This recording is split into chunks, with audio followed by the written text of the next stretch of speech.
2025 has gifted us two massive space survival gems, ladies and gentlemen. One is the newly released Dune Awakening, and the other is the newly updated No Man's Sky, which has grown so much you don't even want to make fun of it anymore. Both promise nearly infinite adventure, but only one actually delivers. I have spent around 300 hours in each, and here's what I've got to tell you. And trust me, one of them keeps surprising me in the best way possible. No Man's Sky has been around for years, while Dune Awakening dropped in mid-2025. You have heard the praise, the whining, and everything in between about both of them. So today we are cutting through the crap and finding out which one deserves your time. So whether you're new, battle-scarred, or just here for the drama, welcome.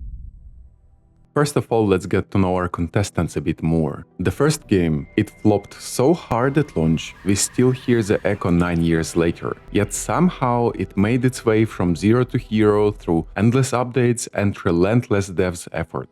No Man's Sky. It is a massive space exploration game where you can travel seamlessly across an entire universe filled with unique planets, alien life, and secrets. You gather resources, upgrade your ships and gear, build bases, and uncover the mystery of life the way you know it. It is a mix of exploration, survival, and discovery, sometimes peaceful, sometimes chaotic, but always full of things that keep you curious and engaged.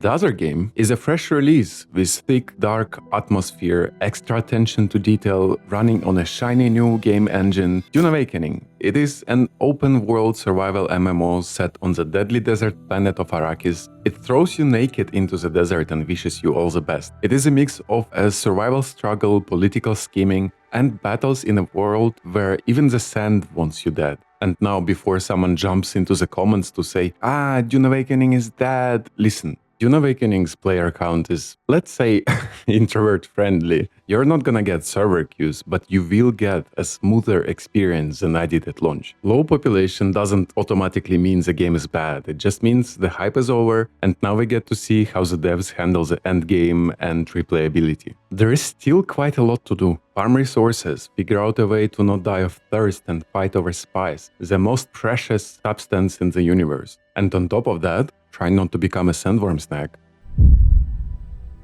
No Man's Sky got released back in 2016 and, well, we all know it was a catastrophe. Over the years, the game was rebuilt from scratch through countless updates and expansions. In 2025 alone, we got 5 major updates, with Voyagers being the crown jewel. It basically forced players to come back and admit that, yes, the game they roasted for nearly a decade is now kinda cool. Dune Awakening's developers are not sleeping either. After the initial launch break, funcom has been updating faster than I expected. Chapter 2 of the story has dropped, along with the first DLC. October patches added vehicle recovery and improved loot tables for Deep Desert. We also got quite some quality of life updates. And Chapter 3 is also on the horizon. It is coming along with the features players have been begging for since launch. Clearly, Dune Awakening is young. It is still figuring out if it wants to be hardcore survival or casual MMO, but the devs are listening, that I can tell for sure. No Man's Sky had nearly a decade head start, so comparing raw amount of content would be stupid. Instead, let's see what the game actually feels like right now. The core of No Man's Sky is pure freedom. Roam endlessly across infinite planets, mine resources, build bases anywhere you like, or don't. There is absolutely no pressure. Once you're through the tutorial section, you can ignore 90% of what the game has to offer and just hyperfixate on the activity of your choice. If you want to spend 3 hours aimlessly roaming the blue mushroom planet, pretending to be an archaeologist and digging up ancient bones, go for it. There is no stopping you. The main loop is about discovery and figuring out what to do with the freedom you're given. It's basically a cosmic Lego set. Dune Awakening is completely different in this regard. Every day is a grind for water, spice, or whatever. Grind is the core of the game, but for whatever reason, it feels good and it is very addictive. The progression is just mwah. However, the game demands your presence and involvement in return, because power and taxes are actual mechanics you're constantly dealing with. If you skip a wrong week, your empire crumbles like a stale cookie. PvP and fighting aren't optional either, it is the second pillar of the game. NPCs bite hard and players bite even harder. The endgame for PvE players exists, sure, but with spice gathering being the weakest link. The community is being split because half want the constant tension and the other half just want to gather spice and peace, and both blame each other for all the problems the game has. So basically, as a summary for the section, one game rewards you for playing and the other punishes you for absence. So if freedom and exploration are for you, No Man's Sky has you covered. And if you like survival stress, Dune lays it on. No Man's Sky is a cooperative game, but not MMO. You can team up with friends, you can meet strangers at the Nexus hub, join events, or just roam around solo. The community is massive, positive, almost aggressively nice. There are lots and lots of community-driven resources online to help you out on your journey, and Dune multiplayer is the opposite. Persistent servers, dozens of players that you meet around, and they are, let's just say, not as friendly. Factions and clans dominate the field, creating a world where you either stomp or get stomped. Some people claim that their servers are chill, however, that was not my experience. The game is generally friendly solo, but once you get to the endgame part, you are going to struggle. Devs are listening though. Updates are planned to make solo play slightly less excruciating, but for now it's mostly a battlefield that doesn't care if it hurts your tiny little feelings. So ultimately, No Man's Sky is a friendly sandbox and Dune is a cool new guy that becomes a lot more creepy once you get to know him better. Now let's mention the endgame. No Man's Sky's endgame is whatever you make of it. There is no final boss, just endless possibilities. Expeditions, questlines, missions, your call. It's the kind of freedom where you decide if you want to explore a peaceful planet or accidentally take a whole dreadnought of aliens hostages, demand ransom, and then shoot it down just because you feel like it. Thanks to years of expansions, whatever you make of it is basically a limitless fun generator.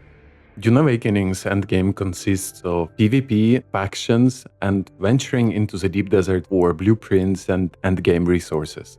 Progression kind of dies out after the main tiers, and Landsrat feels like a good concept, but poorly implemented. It is rather group-focused and occasionally cruel with its tasks, because even guilds don't always attempt to complete them. Developers are adding factions-linked contracts, duels, treasure hunts, and solo missions in the future, but right now, the endgame is kind of shallow. There is a long grind for advanced machinery for your base, but once you're through with it, there is not much to do besides 100%ing the game by getting all the blueprints and achievements. So a little summary here, go for No Man's Sky for freedom and creativity, and go for Dune if you like being hurt. I do. No Man's Sky is very vibrant, with every planet being a color madness. Pink skies, glowing plants, red water. It's like being high on acid, but safe and socially acceptable. The landscape is rather minimalistic, yes, and lots of prefabs are repeating, sure, but who cares when you can find creatures like these? There are lots of repeating blocks in this cosmic Lego set, but you will not find the same combination of them on two different planets, that's for sure. Dune Awakening, on the other hand, is dark and grounded. Arrakis is a brutal, sun-scorched wasteland. Endless dunes, jagged canyons. It is a cinematic survival nightmare with extra attention to detail in confined space. However, I must admit that some prefabs are repeating, but in the end, if you want to tickle your retinas, you better go for No Man's Sky, and go Dune if you want to have a rather serious experience.